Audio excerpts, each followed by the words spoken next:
Alors, le message que le Seigneur m'a demandé de vous donner, il m'a dit, beaucoup sont fatigués. Mais relevez-vous, car l'ennemi veut récupérer le maximum. Et le Seigneur m'a dit, ne m'adorez pas.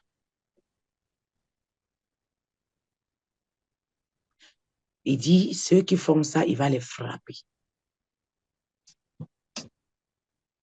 Il a insisté dessus. Il dit, c'est lui qui fait des miracles à travers sa servante. Et c'est vrai, moi je ne suis qu'un vase. Certes, il m'utilise de la manière extraordinaire. Mais si nous dépassons les limites, on va l'offenser. Le but n'est pas d'offenser le Père. Le but est de lui faire plaisir et que nous soyons à son image. Vous savez, Jésus sur terre, en tant que fils, il était que fils. Tant qu'il était sur terre, on ne l'avait pas appelé Dieu.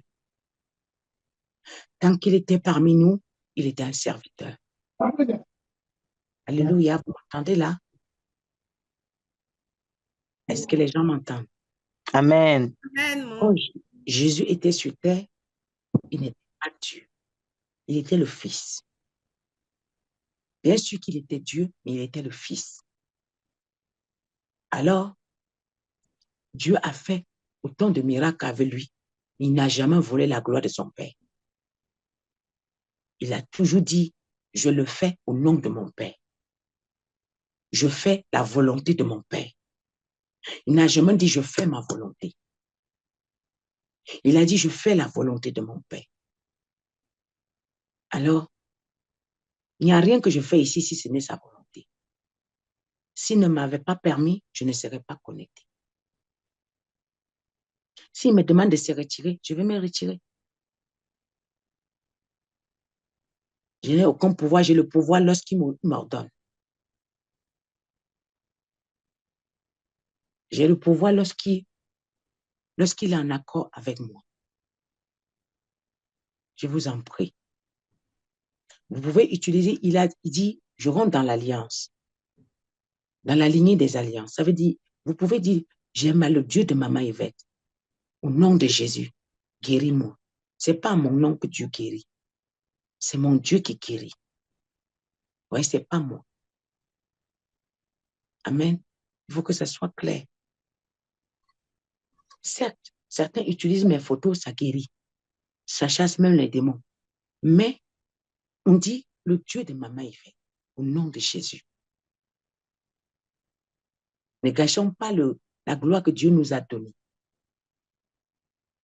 Et Dieu m'a dit de vous dire, beaucoup ont faibli, beaucoup ont abandonné, mais ceux qui ont persévéré, la gloire qui les attend est très grande.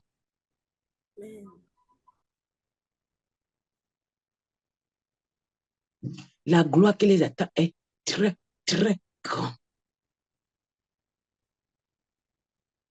Vous vous rappelez, fermez la porte. D'accord. Vous vous rappelez dans le désert, lorsque Dieu a décidé, fermez la porte. Lorsque Dieu a décidé de faire entrer le peuple dans la terre promise, lorsque Jésus arrive, tout change. Ceux qui ont réussi à traverser, le patrimoine qu'ils ont acquis, on ne peut pas compter. Le patrimoine, là, on ne peut pas compter. Alors, mais dans le désert, le vent était un vent impétueux, un vent fort. Ce n'est pas tout le monde qui peut traverser ce vent.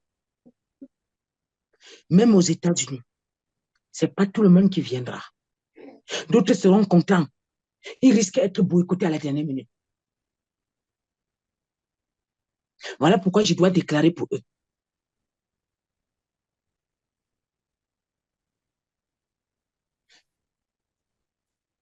On l'enfonce. Est-ce que vous m'entendez?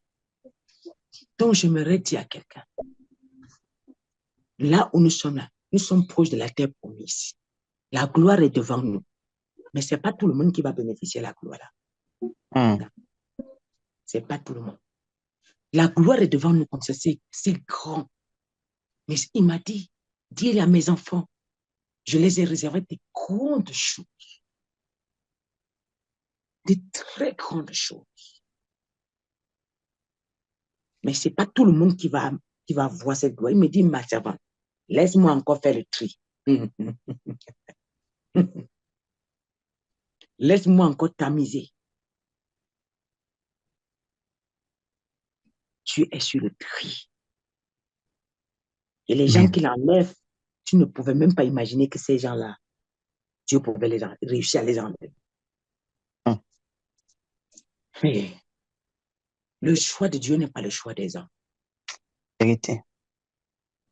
Ce que nous voyons, ce n'est pas ce que Dieu voit. Ce qui frappe à l'œil, qui crie à l'église, oh Seigneur, je t'aime, oh, Dieu n'est pas dans ça. Il regarde ce que tu fais derrière. Amen. Tu es là, au nom de Jésus, ainsi pas l'Éternel, ainsi pas l'Éternel, ainsi pas l'Éternel tous les jours. Mais Dieu s'en fout de ça. Tu dis ainsi pas l'Éternel, mais tu n'es pas correct. Tu n'es pas prêt à surmonter certaines épreuves. On va t'enlever comme un bonjour. Alors j'aimerais te dire, s'il te plaît, ferme la porte. J'aimerais te dire une chose. Non. Ne regarde plus ce que les autres regardent. Tu es unique. Amen. Ne regarde plus ce que les autres regardent. Car vous n'aurez pas le même salaire. Yes. Quelqu'un m'entend? Amen. Amen. Vous n'aurez pas le même salaire. Vous savez, le Seigneur m'a amené dans la parabole de la dernière heure. L'ouvrier de la dernière heure. Les autres sont venus plus tôt que lui, non? C'est ça. Mais lui, il est venu à la dernière minute. Il a même touché plus que ceux qui étaient là avant. Vous comprenez? Pourquoi? Pourquoi son salaire était plus que même les autres qui étaient avant? Juste parce que il y a des gens qui sont appelés à travailler beaucoup, à traverser beaucoup d'épreuves pour gagner peu.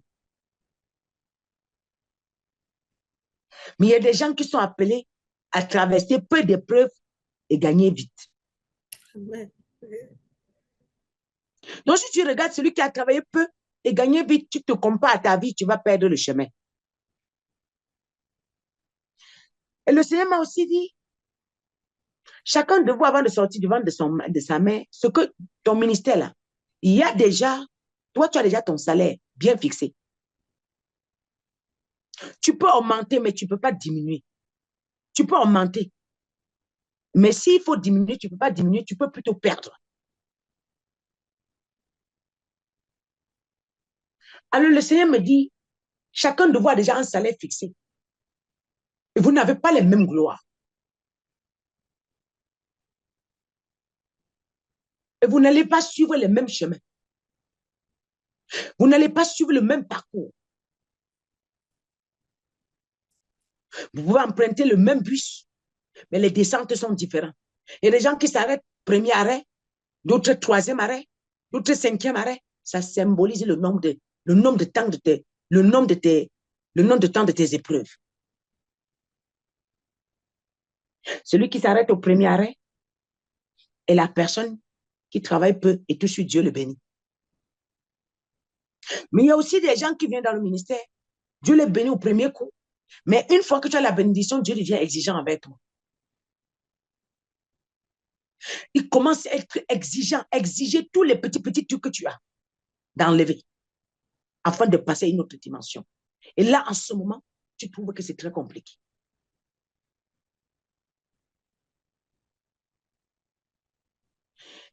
C'est vrai, Dieu bénit gratuitement. Mais derrière ces bénédictions, il y a les exigences.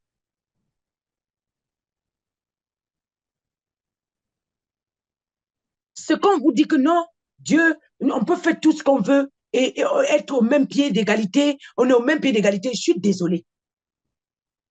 On n'est pas au même pied d'égalité devant Dieu. Non. Ta dimension d'obéir à Dieu t'élève devant Dieu. Quelqu'un ne peut pas désobéir tous les jours et l'autre obéit, ils sont au même pied d'égalité. Ce n'est pas vrai.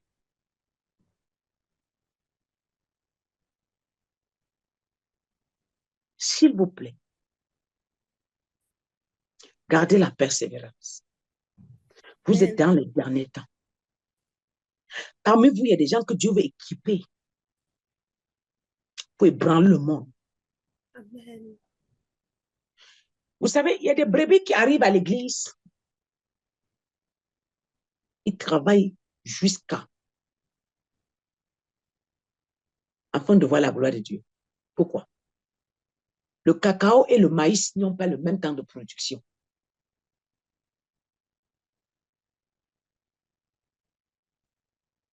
Quelqu'un m'entend? Amen. Le cacao et le maïs n'ont pas le même temps de production. Quelle est la différence entre le cacao et le maïs? Le maïs, c'est que en 3 mois, tu sèmes le maïs, en 3 mois, tu récoltes. Mais le cacao, c'est 5 ans, voire même afin de commencer à voir ses premières récoltes, n'est-ce pas? Et les agriculteurs ici, c'est ça? Est-ce que c'est ça? Le cacao, c'est minimum combien d'années?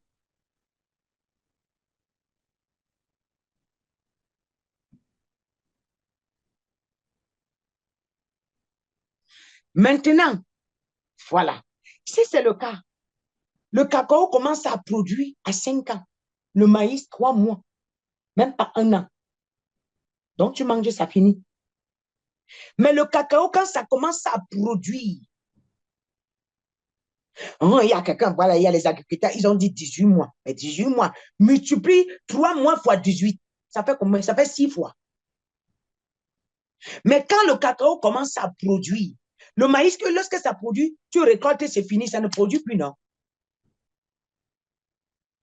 Ça ne produit plus, non? Il faut encore aller chercher le champ, débroussailler, cultiver, semer encore, afin de récolter, n'est-ce pas? La nature nous enseigne beaucoup, mais nous ne voyons pas. Mais le cacao, là, quand ça commence à produire, à chaque saison, tu viens seulement cailler. Chaque saison, tu nettoies seulement. Chaque saison, tu viens seulement prendre. C'est pas ça? Et le café. C'est pas ça? Et ça peut produire 30 ans, 20 ans, 40 ans, n'est-ce pas?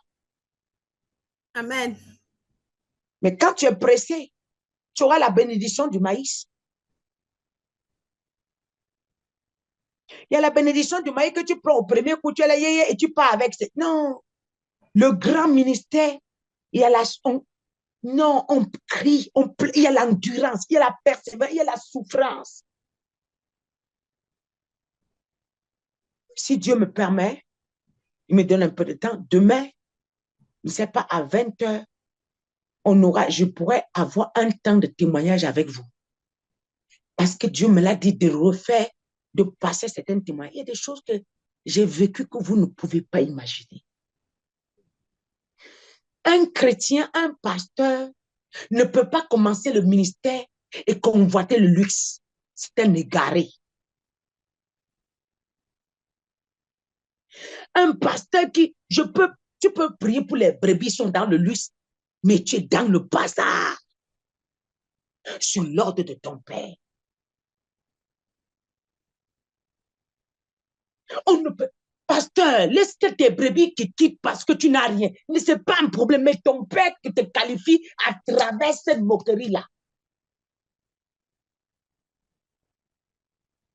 Laisse que les gens t'insultent parce que tu n'as pas voulu voler l'argent de l'église pour te faire voir.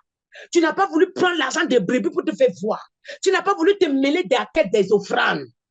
Tu ne cherches même pas dans les offrandes. C'est pour toi. C'est pour l'église.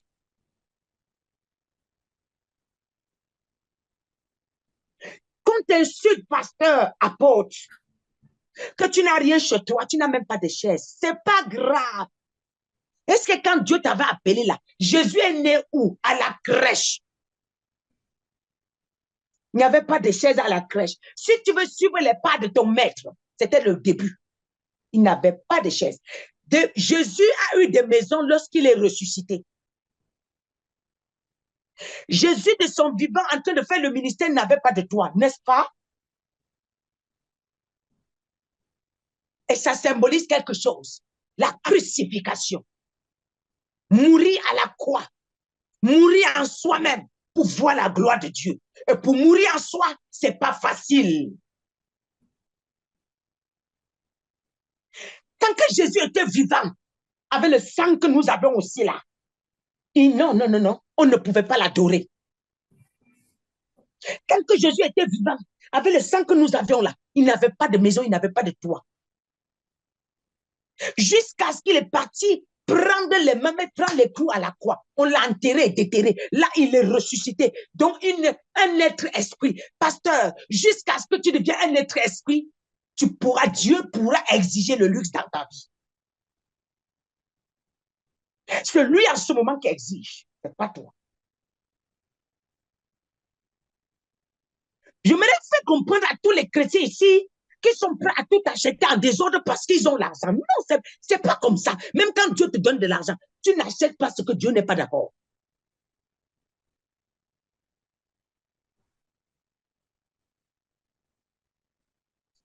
En tout cas, demain, entre 19h30 et 20h, si Dieu permet, je vais vous faire un témoignage sur l'ordre de mon père. Une partie. Il m'a voulu, il a dit que ça va aider beaucoup de personnes parmi vous, et ça va redresser beaucoup. Ça va amener beaucoup à comprendre le ministère. Parce que, bien aimé, aujourd'hui, on voit l'onction. Ah, maman a l'onction. Jésus, Jésus.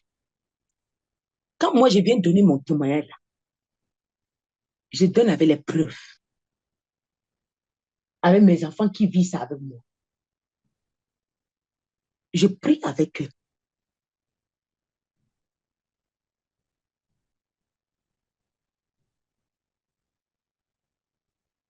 Le Seigneur m'a dit, ma fille, maintenant, il est temps, ils ont besoin de ce témoignage. Relâche. Relâche une partie. Ils ont besoin. Parce que vous savez, peu importe, tant que mon Dieu ne m'a pas dit va, ne dis pas. Même si c'est mon frère, même père, il ne connaît pas. Même si c'est mon enfant, tant qu'il n'est pas dans la même ville avec moi, qu'il est venu dans ma maison, je ne lui dis pas.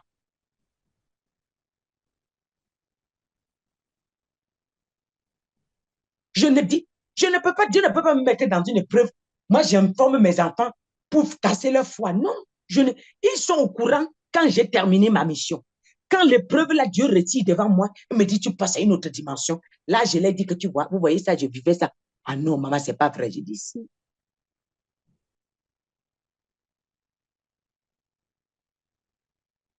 Bien aimé, il n'y a pas un ministère de luxe dès le départ, ça n'existe pas. Parce que le maître n'est pas commencé par le luxe. Nous ne pouvons pas commencer par le luxe. C'est les mensonges. C'est le bluff. On bluffe les gens, vous bluffez les gens. Vous trempez les mains, vous dites que Dieu m'a béni. Vous chantez dans tous les micros. Dieu ne peut pas te bénir sans que tu n'as. Si tu es pasteur, malgré ta détermination, ton notion, si tu n'étais pas assis dans ton hôtel de prière et pleurer seul, c'est que tu mens. C'est que tu mens. Il y a même des moments que Dieu permet qu'on ne te donne rien. Juste pour voir si tu l'aimes vrai. Juste pour voir si tu vas toquer la porte de quelqu'un. Juste pour voir si tu vas aller voir le voisin dire que je suis pasteur. Comme je vois là, je ne vis pas. Comme je suis pasteur, donne-moi ceci. Arrêtez d'utiliser votre titre pour souligner vos problèmes aux brebis. Si c'est Dieu qui veut que le brebis te bénisse, il va venir te bénir. Il va aller révéler ta révélation au brebis. Il ne va pas te dire d'appeler le brebis et lui dire ce que tu vis. Ce qu'il raconte là, c'est faux. C'est faux. Pardon, dans la Bible, Dieu, le centenier et Pierre. Regardez bien. Dieu révèle le centenier, il révèle à Pierre, mais il révèle au centenier pour que Pierre n'ait pas honte. C'est que l'histoire que vous partez dit que Dieu m'a dit d'aller dire, de poser le problème à poser quel problème? Vous ne pouvez pas avoir les problèmes d'argent, vous appelez les brebis tous les jours, vous posez les problèmes d'argent. Ce n'est pas Dieu. Parce que si tu as fait ça, c'est l'ignorance. Ne fais plus. Quand tu fais ça, tu augmentes ton temps de souffrance. Parce que tant que tu n'as pas arrêté de demander, Dieu ne va pas arrêter de te prouver. Et quand il augmente au fur et à mesure, vous finissez par devenir balle. Parce que vous n'avez pas su supporter l'épreuve. L'épreuve de Dieu, tu dois supporter seul et vivre seul et terminer seul. Et maintenant, le monde entier sera au courant quand tu es dans la gloire.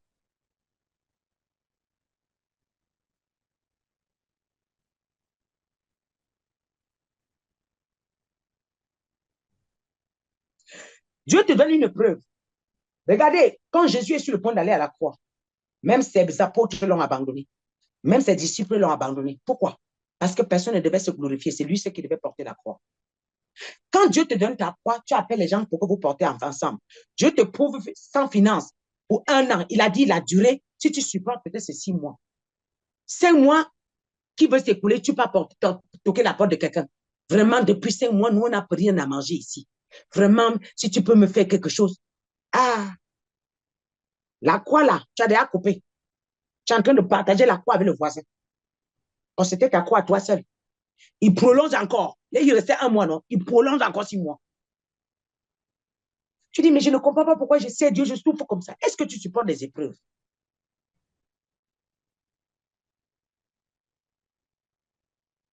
Et parfois, tu esquives tes épreuves tout le temps. Quand tu esquives là, tu passes le chemin. Demain, ça va t'attendre un autre virage. On n'esquive pas les épreuves de Dieu. On affronte. On finit avec. Est-ce que quelqu'un est béni ce soir? Amen. Soyez bénis. Que Dieu vous bénisse.